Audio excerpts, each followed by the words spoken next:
SVG! Let's get ready to rumble! We ready to rumble! Ready to rumble! Ready to rumble! Royal Rumble! The Flag Fest, aka Soca Monarch semi-finals. Sunday, June 26th at the Solidarity Car Park in Kingstown. 20 Raga and 20 Power Soca artists will compete for a place in the Grand Soca Monarch Finals. Represent with your crew because the biggest flag and biggest posse wins a prize. But wait, hold up. Before the show, we hit the road For a massive street jump up! around Kingstown from 4 p.m. Murder! It's now the Solidarity Car Park turnover. Jesus Christ, mother walk, look at people behavior. Get your early bird tickets for $20. General admission $30, $40 at the gate. Sunday, June 26th, SVG. Let's get ready to rumble!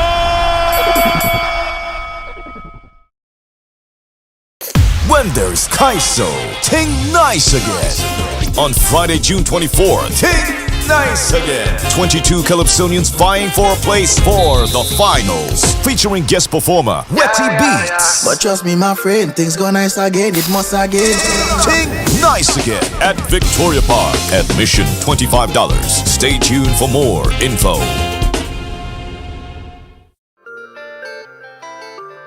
But trust me, my friend, things go nice again, it must again.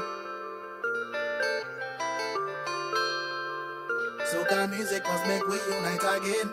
Lockdown, drink down, feeling, go down, take time, sit down, remember, came from, I'm on the way, I'm positive, feeling the same, I'm following, I'm top, I'm on top, I don't want to stop, things go nice again.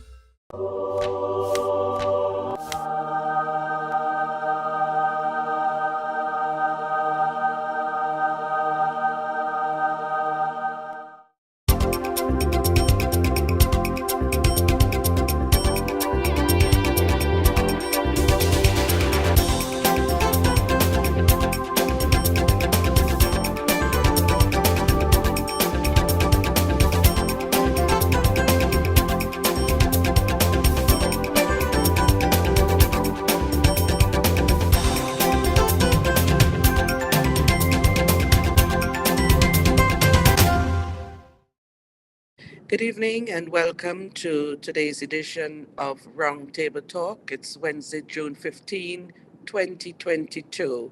And we are pleased to welcome as our special guest to this evening's program, Prime Minister Dr. Ralph E. Gonsalves. Welcome, Prime Minister. How are things going your side? Thank you very much, Theresa. I'm very glad to be back with you for yet another occasion. I'm okay. This is the first time we are talking since the passing of our dear friend, Lawrence. When we do this program, would be around and she'd bring me water, and afterwards she'd bring us something to nibble on, and she's always around being very helpful and very organized. A fantastic human being. And Yes. I'm really so saddened at her passing. I spoke to Jordan. Okay, so I don't want it to be so sad, PM. I don't want to start so early with that. We're going to do that at the end of the program. Otherwise, we probably wouldn't have any program. Yes, So but we'll do that at the I end, just had to please. remember here at the beginning. but I Yes, understand how okay. you feel. Yeah. Okay. Now, All right. Yeah. At the end, we'll do a little. We do a little Okay. tribute, Now, without doubt. in- But I want to keep my strength for this entire program. I appreciate, and I'll try and hold you up as Yeah, best as I thank can. you. But I know how you all were close. I Okay. would say that the situation now, for the period of COVID, the 2 years and continuing, the volcanic eruptions, the Hurricane Elsa last year, the drought, the knock-on effect of the Russia-Ukraine war, the sort of convulsions in monopoly capitalism and the overall political economy and their impact on us. All those things together constitute perhaps the greatest bundle of challenges we have had to face since independence. And you require real strength from the population as a whole, resilience, and leadership which is in communion with them, and creative leadership, and working together regionally and with our global partners to ride out the immediate challenges and at the same time to set the country on a path for sustainable development. So while we are building the modern, competitive, many-sided post-colonial economy, which is at once national, regional, and global, we have to be addressing immediate challenges. Housing for persons who are affected by the volcano, the situation concerning their incomes, their living, the schools, and the educational deficit arising out of COVID and volcanic eruptions, the rising prices for fertilizer and fuel and food and lumber and galvanized and raw materials generally. It's a very challenging time, and we have had to put together a package of measures, both carrying ourselves forward and at the same time to take care of the immediate circumstances. For example, on Monday, I announced that the increase in the price of fuel, diesel in this case, and the problem with the drought would cause less hydroelectricity to be generated in terms of the total electricity output, cause the fuel surcharge on the basis of these objective factors to be one which, if we didn't do something, if we didn't intervene, would rise from 58 cents per kilowatt hour in the last billing, the last occasion that persons got the bill before this time, because the bill is going out from yesterday and today. It would have gone up to 72.5 cents per kilowatt hour per unit. But I had to have both VINLEC and the government together split the difference, that the consumer would bear half of it, and we together will bear half, which amount to about $800,000. That comes up on top the $400 and something thousand subsidy for one shipment of fertilizer. Comes upon over $1 million in the lost revenue, because at the pump where we cut the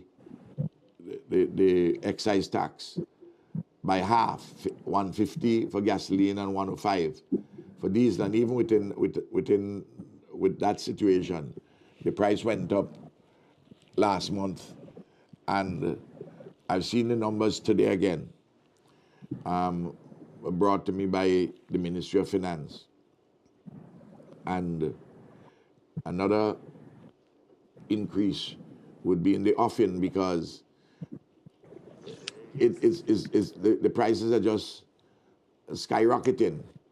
Have nothing to do with us. Has to do with the vagaries of the international market for oil. Of course, we are helping to cover the pain and suffering for people to a significant degree. But, and we are the cheapest with electricity and diesel at the pump anywhere in the Caribbean, save and except Trinidad and I believe possibly Guyana.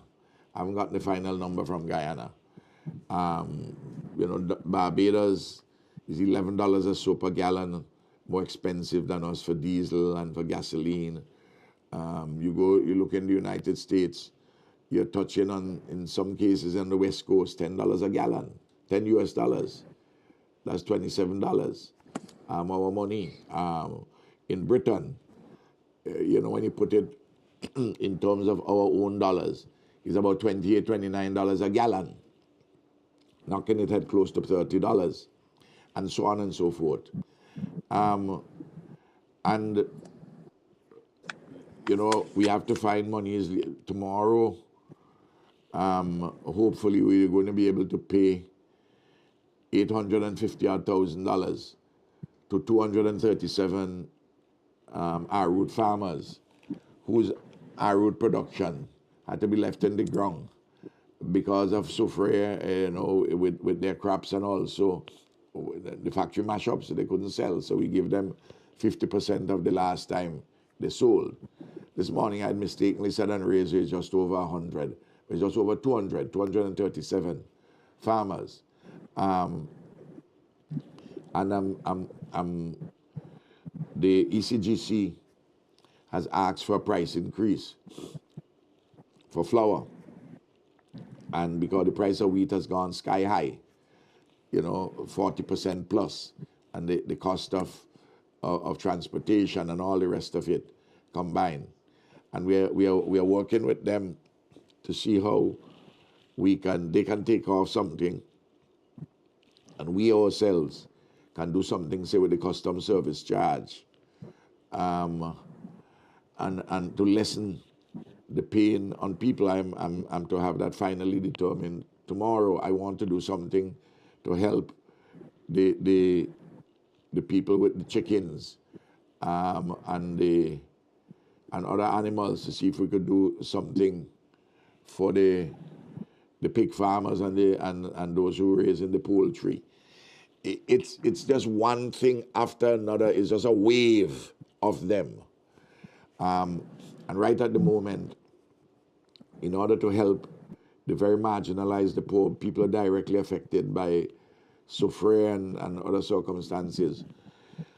About 4,000 families we are going to, over the next 6 months, provide for each a person in the household, for them to get a backyard, where we will give them, depending on how many persons we end up with, a number, $300, $400, $500, depending on the size of the family.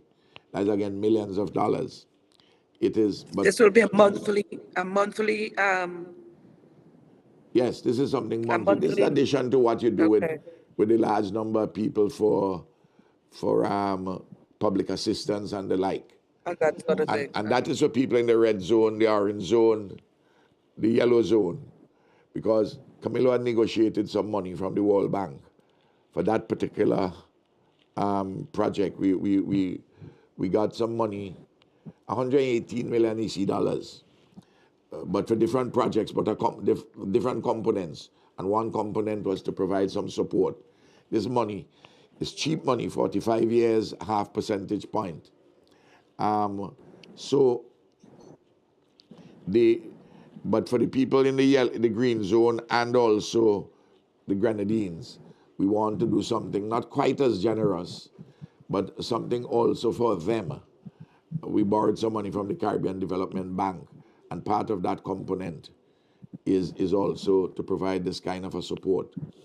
And all these things which we are doing to hold people together. And Teresa, at the same time, you see Sandals has started up. It's in doing its work for the construction. That should be open December next year. Then we have, we signed the contract in respect of the hotel out at Diamond for $52 million. The port project has been signed. That's $600 million EC. Phase one, really, of the container port. We have other components which would build out afterwards, like relating to the regional ferry and the intra SVG ferry, the Grenadines ferry, so to speak. We go next month to the World Bank with the project concerning um, the health resilience project, the centerpiece of which is the hospital, which has increased now the price. The acute referral hospital, $84 million. And we go into the World Bank, we'll get about 68 million from the World Bank. We have another source for about 30 million US. Because the overall resilience project in health is about $98 million. The centerpiece has to do with the acute referral hospital. The numbers are just increasing because of the cost of materials. The housing program we have is going on. In terms of the build out, the repairs, we have done repairs about 400 and something houses. We have about over 1,000 to do because we thought originally the number would have been about 700. But as you go into the communities, there are more and more. And that's in the red zone and the orange zone. But there are people who need help otherwise, and we have to prioritize in terms of the housing. And we are building new houses also. You know, Teresa, you asked me the question, and then you see the bundle of initiatives I'm just announcing to you what we have to do, both to put us on a sustainable path, and at the same time to take care of things as they are. Community colleges just issued us a list, the students they're taking in for the Teachers College. There are others which they're going to take in for other programs. Students are going to go after the university shortly. The money is for those. The number of scholarships, the tuition scholarships, we will probably do 500-600 plus this year. It's just an avalanche of initiatives. But you have to be very energetic and very focused and very creative because you have to handle so many multiplicity of things, and there's so many things which are directly out of your control, and you have to anticipate. For instance, let's take the thing with energy. So, Prime Minister, can we talk about energy when we come back from our first break? We'll talk about that when we come back.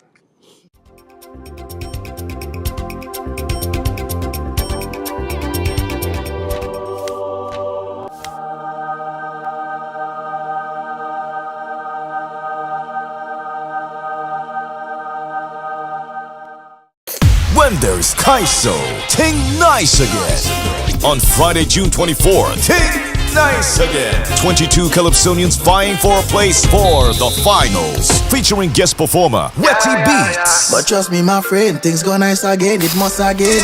Ting nice again at Victoria Park. Admission $25. Stay tuned for more info. SVG! Let's get ready to We ready to rumble! Ready to rumble! Ready to rumble! Royal Rumble! The Flag Fest, aka Soca Monarch semi-finals. Sunday, June 26th at the Solidarity Car Park in Kingstown. 20 Raga and 20 Power Soca artists will compete for a place in the Grand Soca Monarch Finals. Represent with your crew because the biggest flag and biggest posse wins a prize. But wait! Hold up! Before the show, we hit the road For a massive street jump up! around Kingstown from 4 p.m. Murder! It's now the Solidarity Car Park turnover. Jesus Christ, mother walk, look at people behavior. Get your early bird tickets for $20. General admission $30, $40 at the gate. Sunday, June 26th, SVG. let's get ready to rumble.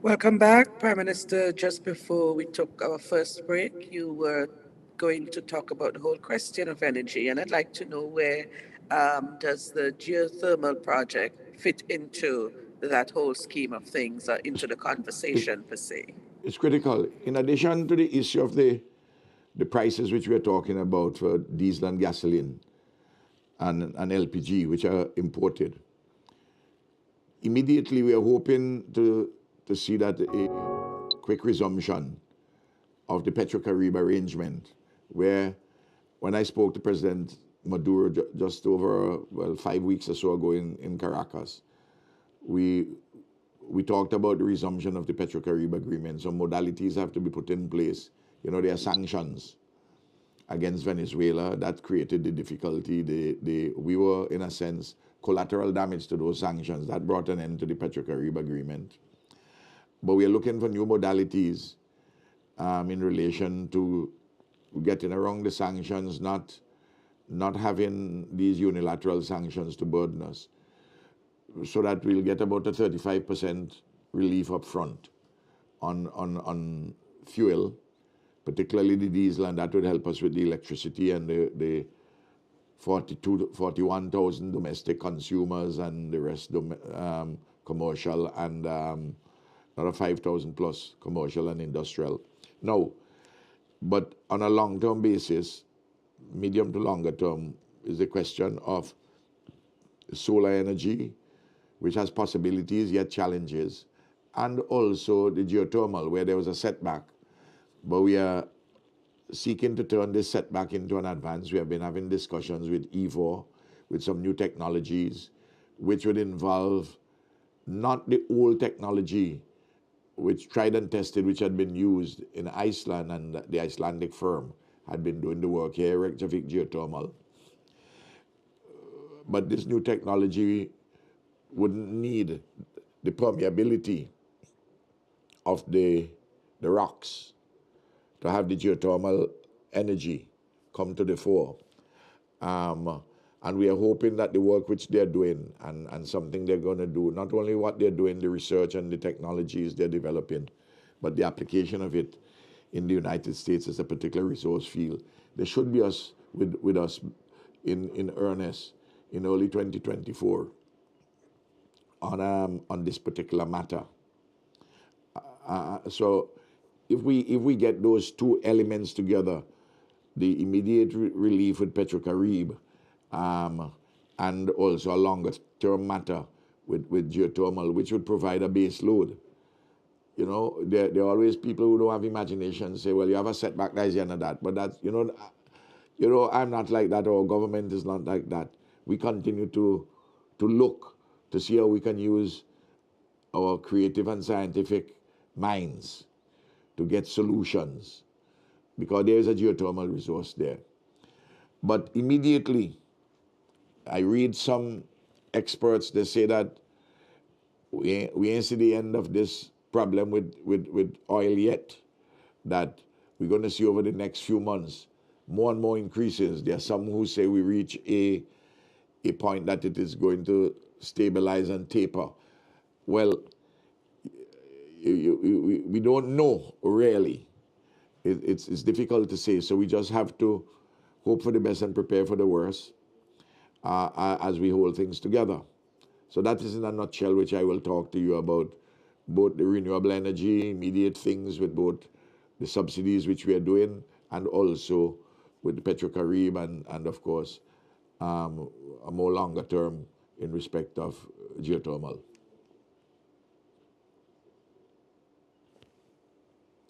And you know, Teresa, in all of this, I don't know if you're hearing me. I didn't hear you just now. Persons don't know that I am here in St. Vincent and Grenadines. Teresa is in New York. Oh, yeah, I'm hearing you back now, Teresa. We got the break a short while ago. Now, all right, yes. The people also in their mental state, having been 2 years plus with COVID, and the pressures from the volcano, the hurricane, the drought, these pressures of prices coming in from outside, not of our making. The people want a release. And Carnival is coming up. But even before Carnival, you know, we're encouraging persons to get involved in sports. And we see the women in netball doing well, the men in cricket. We see the footballers making their efforts. We see people in music, in culture, in dance, people who take in photography, people who are writing, students at the university. We see people excelling. It's all part of what I call a time of respair, R-E-S-P-A-I-R. It's a beautiful old English word from the 16th century, which has been in disuse. It has become obsolete. It means fresh hope after a period of great challenges, convulsions, dislocations, even despair. And it's many-sided. It goes to the body, but it goes to the spirit and the soul. It goes beyond just building back better and stronger in a physical sense. So that all of these other dimensions, because in your introduction you talked about Carnival, and so all of these things are together to hold us as a society. And when Carnival, I know there are some persons who have religious objection to it and so on, but once you keep our Carnival clean and crime-free, you know, we can enjoy ourselves, we can have our frolic with thousand, we can have a release of pressures which have been upon people. Now, you notice I'm talking these issues in a conceptual manner and talking about fresh hope. I'm not minimizing the challenges, but I'm not taking the position of a man of lamentations, because I genuinely believe that morning by morning, new mercies we see. All that we need, thy hand has provided. Great is thy faithfulness. And if I believe that, I have to use my own mind, my own scientific approach, my creative imagination. I have to have faith. Faith made manifest in works. And there's a fresh hope, and I have to have love for people, for our country, for our fellow men and women. And that love is a never fixed mark that looks on tempests and is never shaken. And if you have a combination of all of these things, amidst all the challenges, we are going to come through immediately, and also for the sustainable development. I give you details, but I give you the broad philosophical frame to Teresa. It is a time of despair. Mm-hmm. You spoke about crime and Carnival. You may have noticed that there has been some measure of increase in violent and criminal activities. Yes. What are your thoughts on this occurrence in our society, and how do we proceed? How do we deal with it? How do we manage this? The level of crime as reported to me by the Commissioner of Police, generally speaking, is down. But the serious violent crimes, particularly in the recent past, especially in relation to women, it is something, of course, it's a minority of persons, a very tiny minority, who are involved in these serious forms of antisocial behavior and violent conduct and criminal conduct. But this problem doesn't have a quick fix. It has to deal with how we are brought up, our families, what happens in the schools, what happens in the communities. Of course, policing, the legal system, and all those things are important. But how we grow up and how we are trained and how we are socialized, particularly for young boys, in the churches, and the more churches you have, the less people seem to be listening to the churches. Because if they were listening quite as much, you may not have to have some of these more egregious incidents of homicide. And then, of course, the United States of America has to help us in containing the flow of arms coming out of the United States. As you know, in the United States, where you live there now, you must be, when you go to a church, you're going to wonder whether some half-crazed person is going to shoot up people, or you go to a mall, or you go to a cinema, or you go to pick up your godchild at an elementary school. You don't know if you're going to have a massacre, Teresa, because everybody has guns. You know, so we have to, that flow of guns has to be controlled. So there are policing issues too. So it's a complex of questions. There's no easy magic bullet. All of us have to work together to deal with this demon in a tiny minority of our people. Okay. You mentioned the whole question of housing in terms of people who have been displaced as a result of the volcanic eruption. How far along are the efforts to make sure that people get back to the comfort of their homes within a timely period, a timely Yes. fashion? Well, there are very few persons who are still in shelters. And of course, there are some persons who are in shelters who ought not to be in shelters, but that's a different question. Because it's one of these things after every natural disaster. You have some people who want to just be there. They feel better about that. But there are some people who are in shelters who still genuinely have to be there. Small number of people, relatively speaking. As I say, we have repaired 400 and something houses. Bragsa and the Ministry of Housing have been doing the work. We have built 27 houses. We're going to give those out shortly.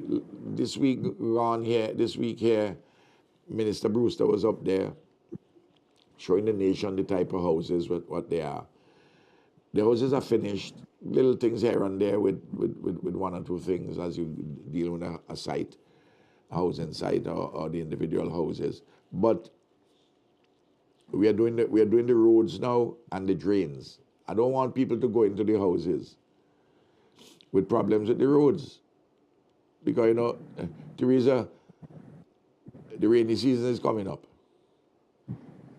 You go into your church on Saturday or Sunday. You don't want to have to put your church shoe inside of a bag and put on sneakers in order to get from your house to the road, the main road, so that you can catch a van to go to the church. Teresa, you want to know, you can walk on the road. You walk on the road inside of the housing settlement now, the housing area. So persons are saying, put them in and build the road while you're there. They don't have any real understanding of these sorts of things, and you have to do things properly. We have an agreement with the Musty Company jointly where we're doing 41 houses. I got a report on that today. They are preparing the site.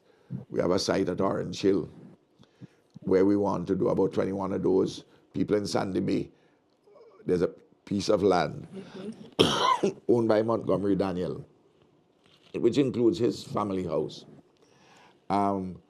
We're seeking to conclude negotiations. Well, the chief surveyor is doing that, and he will report to me. They're some distance away, and they're narrowing. As what happens in these discussions. But the real challenge is that the initial assessment was done, Teresa, where you had about 700 houses, the global number, to be addressed, repaired and to build. But when you go on the site, when you go on the ground, you'd find additional homes.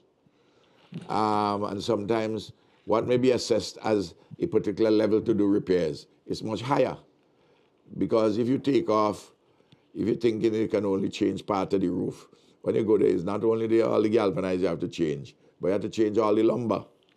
But we are having a difficulty because there's a shortage globally, and certainly in the region coming to us, of the 5/8 plywood, 5/8 plywood, treated plywood, the 1x2x14, 1x2x16, pieces of lumber. We're having difficulty sourcing them, so that's creating some challenges for us in some of our work. But we are working steadily in that regard. And while we are doing that, in the other areas, I would tell you, Orlando Brewster brought today to Cabinet, because I was telling him to do that, because you ask about housing. His memo today, he asking for an increased budget for the housing and rehabilitation project outside of the red zone and orange zone. And let me tell you what he wants to do. He wants to do 21 bedroom plywood houses, 15 two-bedroom plywood houses, 15 two-bedroom concrete houses, 75 bathrooms, 45 roof repairs, to deal with houses for 6 fire victims, to provide a further $2 million in material support to vulnerable persons. The total cost of all of this is $14.3 million. So I told him, I said, well, you can't spend $14.3 million additionally in the balance of this year, and he concedes that.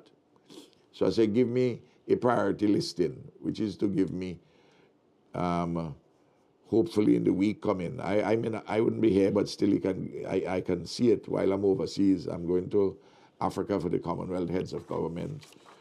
And in any case, the cabinet would cogitate on it. So maybe when you prioritize what you need to do here, maybe it's an additional $3 or $4 million you might need. So we see how we can raise that to do some of these things outside of those dealing with the volcano, because we have to remember that there are persons there whom we have to assist also. When you ask me these questions, Teresa, you see, when you scratch the surface, where you going, but we're thinking about these things, and the ministers are active in dealing with these matters. So when you asked me in the beginning how things, I told you about the extent of the challenges and what we have to deal with immediately, while at the same time looking at the larger strategic issues for sustainable development going forward. Good pieces of news. Shortly, the people from Royal Caribbean coming back to recruit more persons. I think you're trying to talk to me, Teresa, and I'm not hearing. It's okay. All right. I Okay. realize what's happening. It's okay. Go ahead. Okay then. The Minister James told us today in cabinet that the team is coming back. They're going to deal with applications for people on the leeward side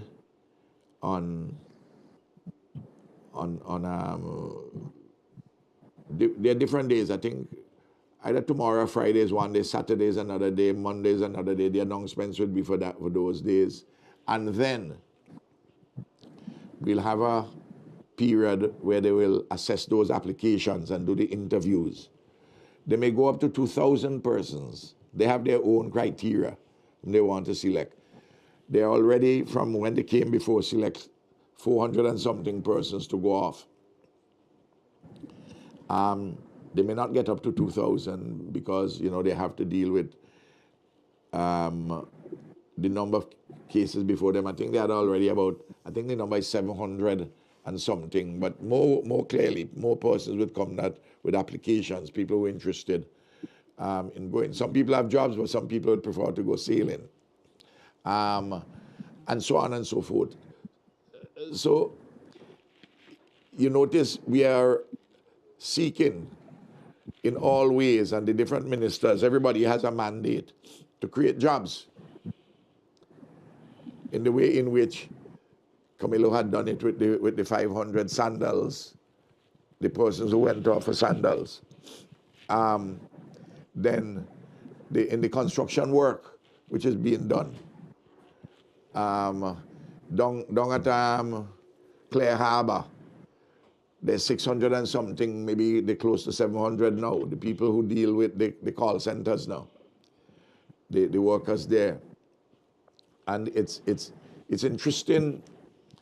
It's interesting how all these initiatives are taking place and helping to ease the problem of persons, the amount of construction which we have doing,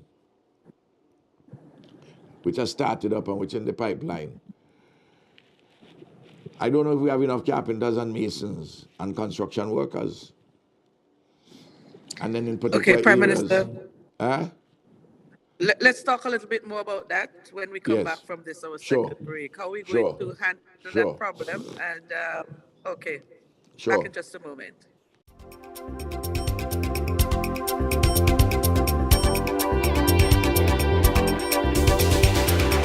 Carnival's important. Huh? Carnival is more important than I think we perhaps admit it to ourselves, and in society it's important. And my fear is though is that if we go on without Carnival for too much longer, you'll start losing a part of what's important to people.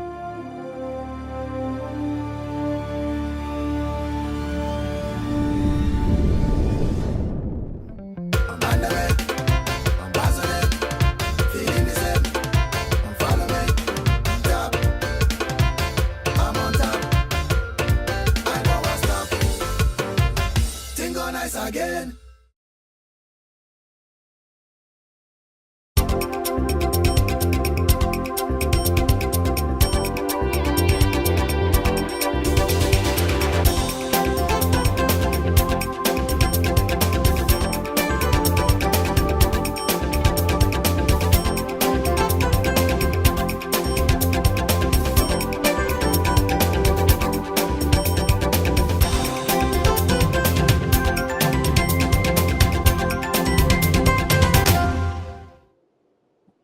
Welcome back, Prime Minister. When we took that last break, you were talking about the fact that we may not be able even to handle the human resource requirements that the initiative in respect of Royal Caribbean demand. Can you also talk some more to that issue and also about some upcoming projects that may also impact the whole issue of Yes. employment in the country? Well, the government assigned a memorandum of understanding with Royal Caribbean to recruit persons. They have their own specifications. Of course, it's a very good memorandum, and they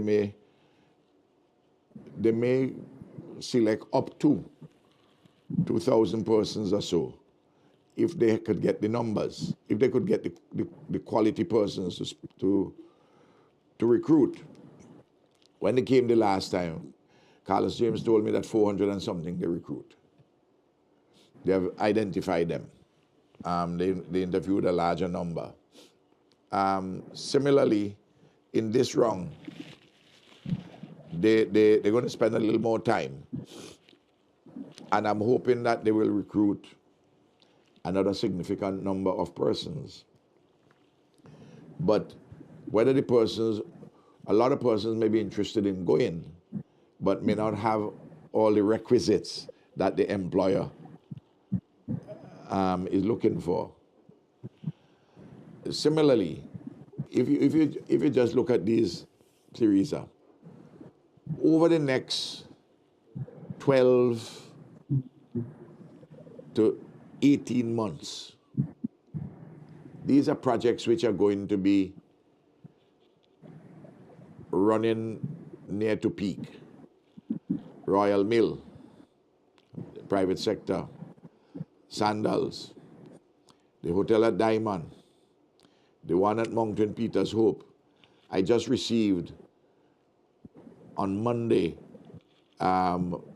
information, quite a dossier from PACE, the people who are doing the development at Peters Hope, and with a new scheduled time over the next 18 months to complete 250 rooms, the 50 which they're doing right now in 10 villas and a 200 room block with ancillary facilities. Then the $84 million US hospital, the port would be in full swing because that's a 3-year project. There's $40-something million in respect of 9 schools, 8 of them being renovated thoroughly, comprehensively, and one of them to be built, a modern one, That would probably be close. That modern one up close to be a $10 million school up at Orange Hill for the North Windward area because the one in Sandy Bay was destroyed. Then next year, we are going to start in earnest. I was hoping we could have done, in addition to preparatory work, to do work. There's a $40-something million sea defense project up in Sandy Bay, which early in the new year should get going fully. The project has started. Along the lines what we did, those smaller ones in relation to Georgetown and Sanssouci. River defenses, the Kuwaiti Fund roads, they should be starting back, and the OFID roads would start shortly after that. So, there's a lot of housing construction. So in all of these things, Teresa, the question of the capacity which you may have, because you're going to need a lot of workers and a lot of people with skills. Carpenters, masons, ordinary construction workers, what I'm asking the workers to do is to keep their eyes and ears open, not listen to commerce on certain radio stations, but listen to the authorities, listen to serious things. And I don't want you to sit down in a village playing dominoes on Piju and say that you work not come in the village. Well, your work may not come in the village, but you can go to the work. Because For the work, yes. sometimes you may have a man in a particular village. He will walk 6-7 miles to go and see a girl who he's hot over. But you don't even want to go to the next village, go look for a walk. You remember the old Calypso? You'd swim an ocean, climb a mountain just for me to see. You remember that popular Calypso? So I'm encouraging persons to keep their eyes and ears open to see what the jobs are available. I can't go in the village and recruit you. You have a responsibility too, to move. And I'm talking both men and women. Somebody wants to know if the company that is recruiting these workers, I imagine in the case of Royal Caribbean, if it's the company's responsibility to obtain the visa for those people who are successful.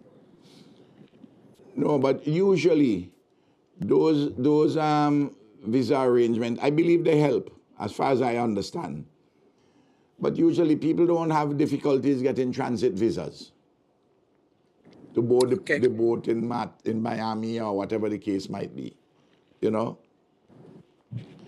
And in a sense, that is the easier of the problems to solve, or the easiest of them to solve, because the mechanism in which that could be dealt with. Okay, PM, we are in the heat of the carnival season, of course. Yes. We have had some increase in the number of COVID cases, but we are eager and raring to go for carnival after a 2-year absence. Have we passed the worst where COVID is concerned? And are we ready for carnival We're still in a situation of a pandemic. There's a health emergency still on. The thing is that because a number of persons have taken the vaccine, not as many as we would like, and a lot of people have gotten the Omicron, so they have some protection for some limited period. But I'm urging people still to go and take the vaccine and take the booster. There's a worrying increase in the numbers, but the increase in the numbers are not of such a nature as in an earlier period to cause us to panic unduly. It just encourages more responsible behavior. That is all. And you have to balance a number of factors because there's so much pressure somebody can take cooped up for so many years, for 2 years. You see, even Dr. Fauci in the United States, has come to recognize the mental pressure on people, which is part of the health issue too, because there are some governments who think they can get zero COVID cases. We got to live with COVID. And we have to live responsibly with it. And that is how I'd answer you. The medical authorities are, I wouldn't say that they are on edge, but they're keeping their fingers crossed, but recognizing all the factors I've spoken about, including the necessity and desirability of people to have a release. It's not an easy problem to address.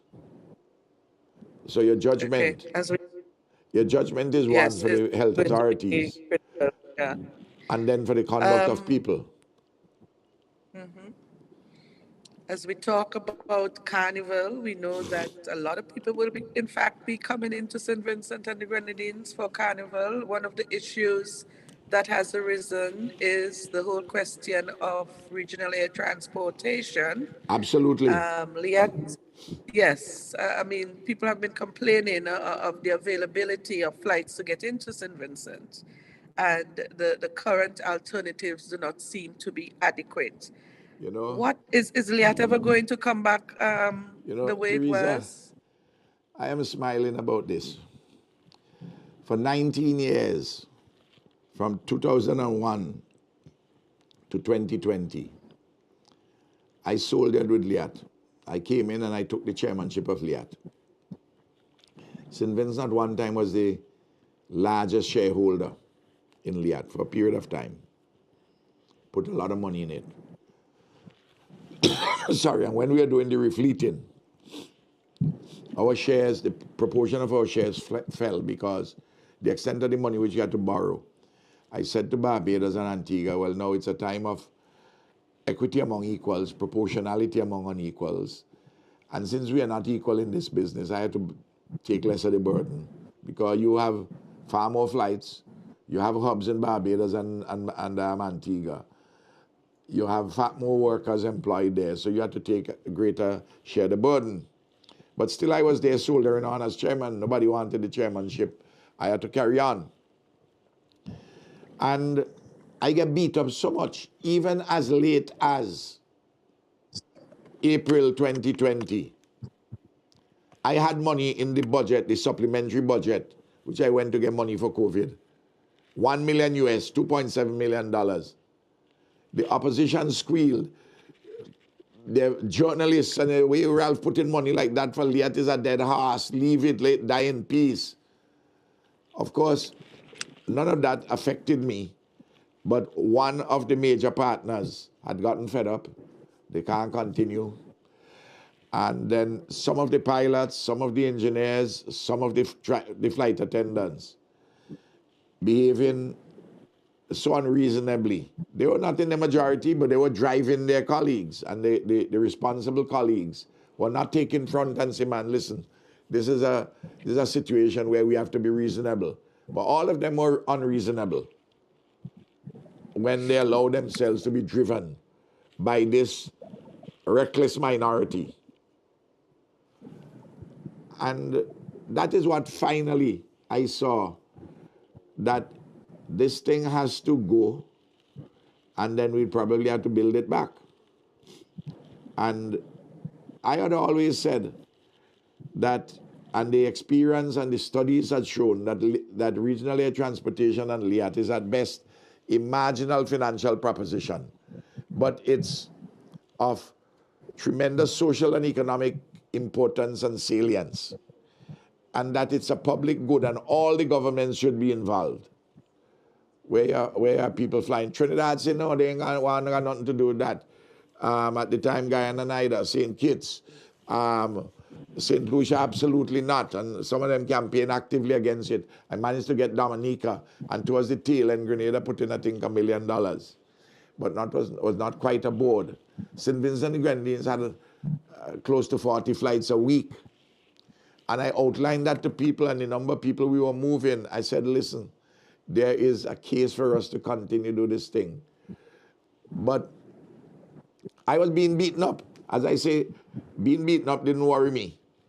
But it's when some of the pilots and some of the engineers and some of the flight attendants were very unreasonable, because when they pull a wildcat strike or they delay the aircraft somewhere at base for 3-4 hours, they lose you $750,000, $1 million that day. You do that 2-3 times a month. You see the problem. You do it even for a longer period of time. And that kind of near banditry created a problem. Now, some of the same pilots, some of the same engineers, some of the same flight attendants who can't get any work, they themselves are begging for it to come back. And of course, we see people, Skinny Fabulous, for instance, wrote a letter of apology. Other people, Teresa, you know the kind of licks that I got, but I sold it on.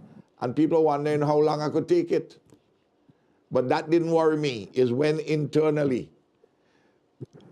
the workers and unions representing them, I go to Antigua, I go to Barbados, the number of meetings I held.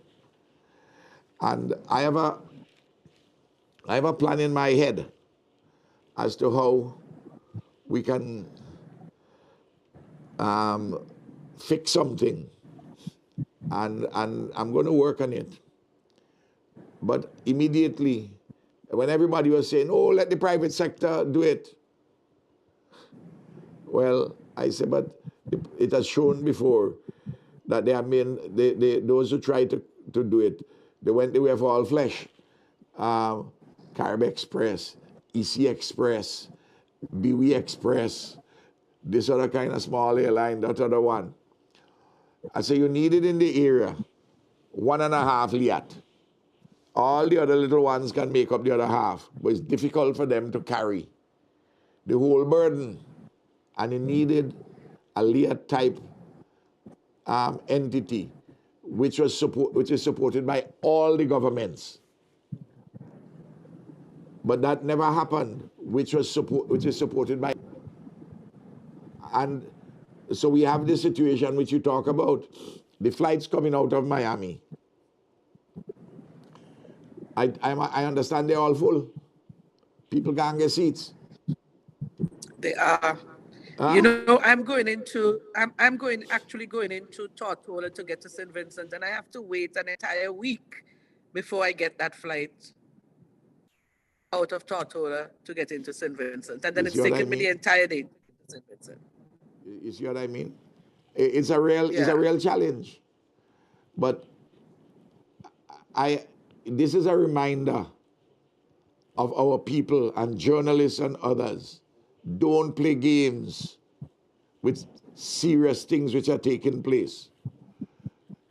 You know, and they see what has happened. René Batiste had said in Parliament once, when we were being beaten up, when we went yet another time for money, she said to the opposition, she said, go ahead like that.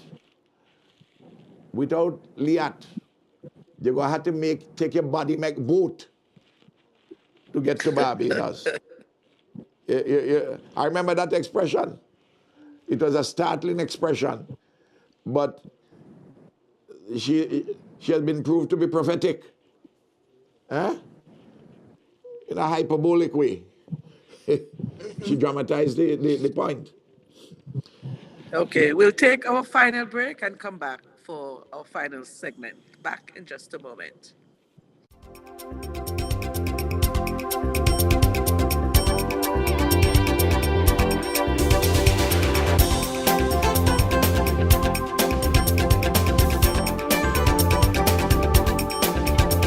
When there's Kaiso, ting nice again. On Friday, June 24th, ting nice again. 22 Calypsonians vying for a place for the finals. Featuring guest performer, Wetty Beats. But trust me, my friend, things go nice again, it must again.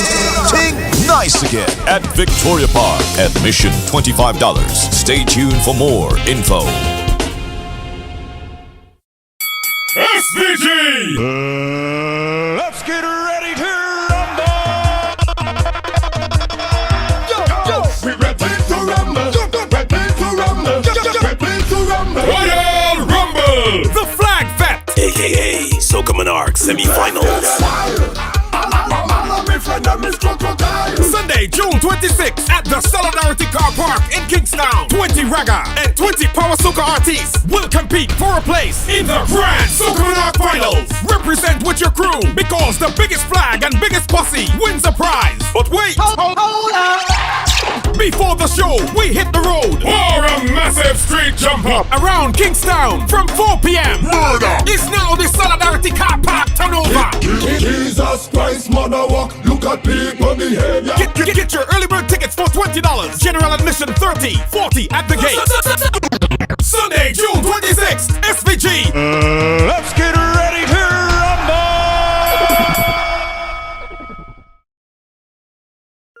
Carnival's important. Huh? Carnival is more important than I think we perhaps admit it to ourselves, and in society it's important. And my fear is though is that if we go on without Carnival for too much longer, you'll start losing a part of what's important to people.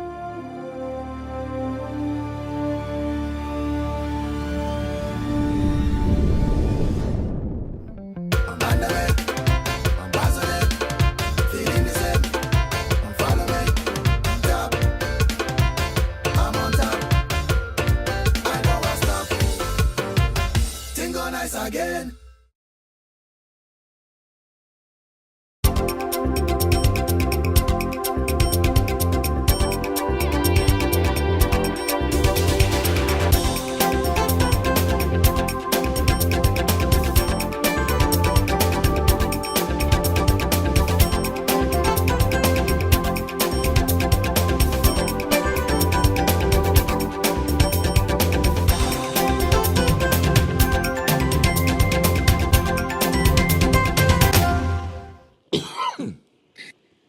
Welcome back, Prime Minister. Before we leave this topic, just to be clear, is there a possibility that Liat could well be back in its former state? I don't there that think possibility? that I don't think that Liat could be back as Liat 1974 Limited. Though it possibly could be back as Liat 2022 or Liat 2023 Limited, or something of that kind. But that will require a commitment from more governments. And we may well have to have a partner, maybe if we can get a partner, say in somewhere in Latin America or Central America along with us too. We will see. And in the interim, would any attempts be made to improve Well, air transport? the point is airlift this, into is what we have at hand. Is a question of, there is CAL, which comes. There is Inter-Caribbean. Those are the two major ones. There's some particular work which is done by One Caribbean. But those are the assets which we have available. And all the persons in the private sector who said, well, yes, private sector this, private sector that, they will do this, they will do that. It hasn't come. I remember when Stanford had other people money using. And when Stanford was mimicking Liat's schedules and using predatory pricing, and Stanford was getting support from many governments, I stood up and I said, listen, we can't allow a Texan, even though he is now Antiguan citizen, to control the skies in our region. And you remember I fought him, and Stanford finally came and made an arrangement with Liat, and we bought out whatever operation he had. And Stanford himself said to me that if you want to lose money, get involved in this regional airline. After that, he went into cricket and so on and so forth to keep a presence in regional things. But it is, as I say, a marginal financial proposition, but of tremendous economic and social importance and salience. And that remains still the fact. But it looks as though people have to feel it first before they realize that the policy which I'm advocating should be supported. And for us to have new rules of engagement involving pilots, engineers, and flight attendants. That's the experience. And of course, a proactive management of quality. Remember the criticism? Okay. Oh, is politician running this thing, they need to privatize it, and everybody had their theories. And what happened, Teresa? The result of all that is hell to get from one island to the next. I am going to Suriname for the CARICOM heads of government meeting. I have to go to Barbados. I have to wait several hours. Then I get down to Trinidad. Then I have to overnight. Then I have to go to Guyana and wait up a long time. And then I get to Suriname. Of course, I could get to Miami and go the other way. Iffy. And then the availability of seats, because that's the route now. People want to go Jamaica. They go in Miami and come south. People want to go to BVI. They go Miami and then come south. Of course, you have to have a visa to do your transit in Miami. The thing was so plain to me. But as I say, it's not the criticisms from people who didn't understand. I forgave them, but they know not what they were talking about. And some were most assured about that which they were most ignorant. Very assured in all their criticisms. That's not what worried me. Is when the legacy issues with some pilots, some engineers, some flight attendants, and certain managerial practices. I say, and of course, when other governments not wanting to participate, there's a limit to the burden. There's a limit to the burden. But I live to see. I live to see people now clamoring. And what's amazing, some of the critics now pretending that they were long in favor of Liat. It's amazing, It's incredible. But that's how it is in life with some human beings. But we have to get it right. We have to get it right. We have to get back to it. Yes. While we're on that topic, and before we go, there's an issue where former employees are owed substantial amount of monies. Would this be resolved before any other arrangement can come into effect? Well, you see, I had told when some of the workers were behaving in an unreasonable manner, I said, look, when Liat is essentially insolvent. you're not going to be able to get any money from the company. And the governments are not legally liable. They're shareholders, but there is a limited liability company. You see the point I'm making? And I haven't received final reports as to what is happening in relation to the administration under the laws of Antigua and Barbuda. And of course,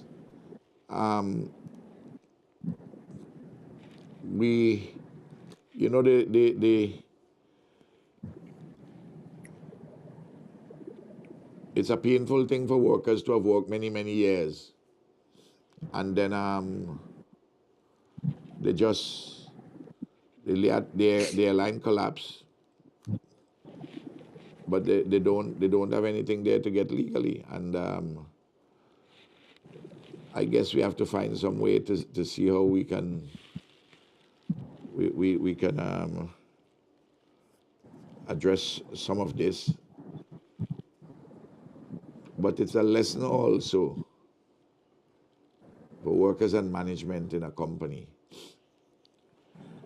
that you have to behave responsibly for the enterprise to survive. Okay. Before I let you go back to your busy schedule, recently you chose not to attend the Summit of the Americas, which was held in Yes. California recently. How justifiable is this position, or was this position now at the end of the day? Oh, at the end of the day, quite correct. All the governments in the region, in the hemisphere, almost all of them, certainly outside of America and Canada, thought that the Americans made an error not to invite Cuba, Venezuela, and Nicaragua. It's a summit of the Americas, not part of the Americas. So, the question is, what is your tactical approach? Should you go? Well, if you go, you mark your name present. And that was not an effective way to say we don't agree with this, because there's a fundamental principle at stake. And St. Vincent and Grenadines stayed away. This is not an anti-American position. Sometimes our friends and America is our friend. And sometimes our friends may make mistakes, egregious errors, and you have to tell them, you have to point it out. There are some governments like Mexico, Honduras, El Salvador, Bolivia, Guatemala, attended, but not at the level of their presidents. I took a somewhat different approach. If I am not incapacitated, Teresa, you invite me to your house. You send me a letter, as President Biden did. Dear Prime Minister, I'm inviting you to come to the Summit of the Americas. If as a matter of principle I cannot attend, it is entirely bad manners for me to ask John Brown to go in my place. And the summit was not properly prepared in terms of what the outcome documents were. That's why some CARICOM governments felt very badly when they were there. In fact, a prime minister called me yesterday and said to me, he said, you know, Ralph, the fact that you didn't come strengthened our resolve on certain matters, because they wanted to demonstrate that you can't treat the Americas in this kind of way. And then I've been reading the outcome documents, and a lot of words. I don't know what is going to follow up. If meaningful follow-up, we are in the Americas, we'll participate in follow-ups.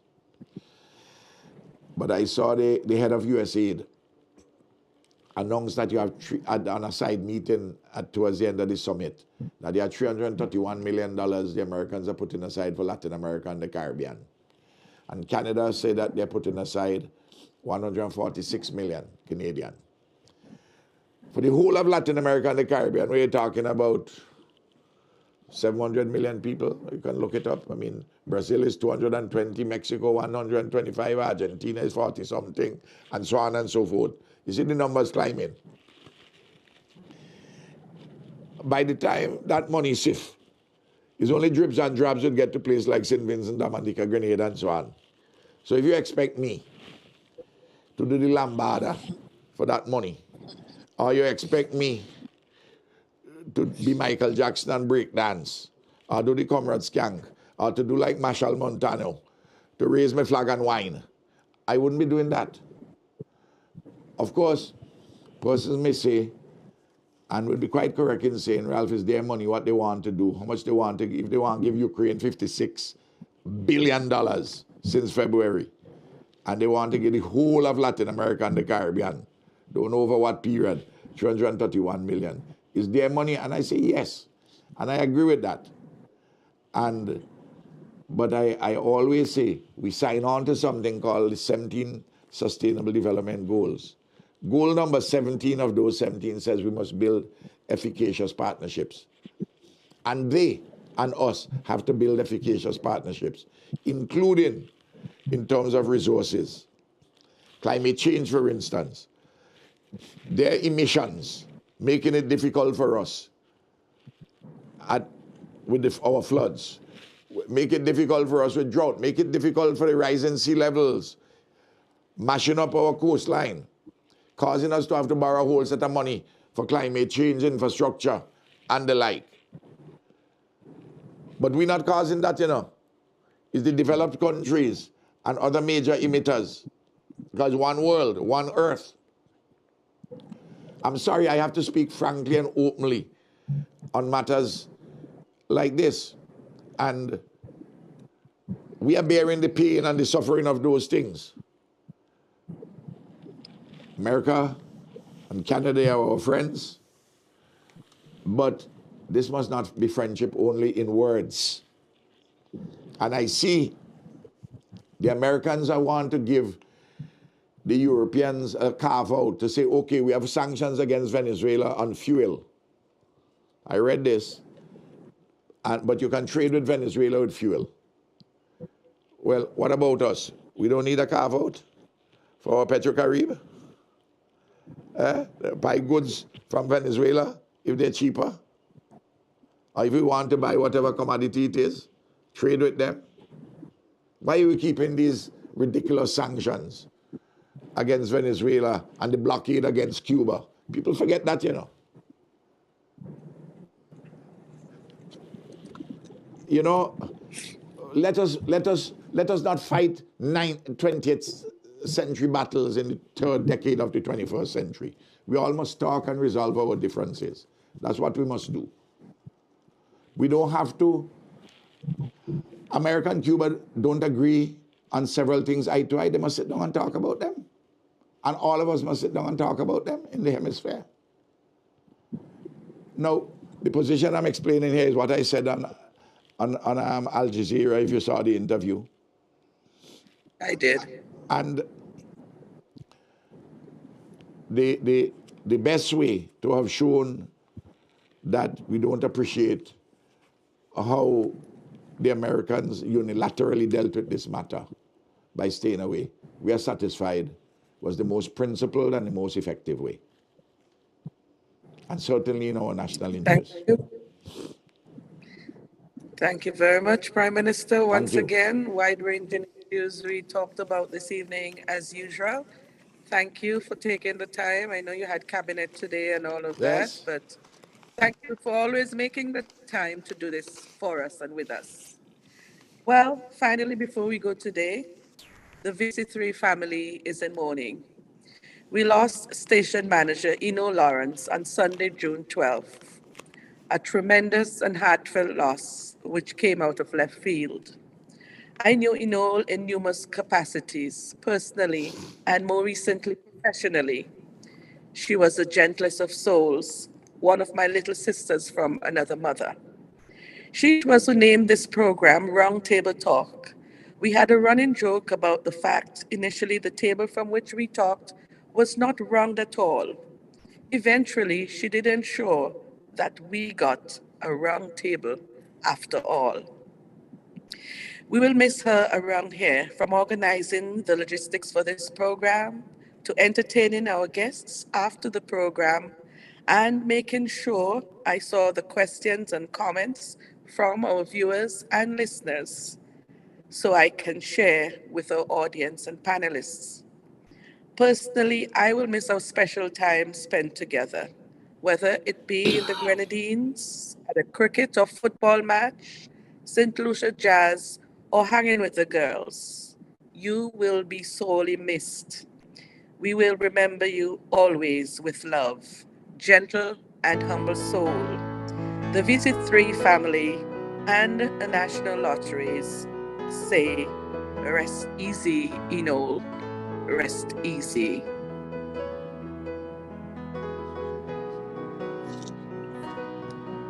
I loved her very much.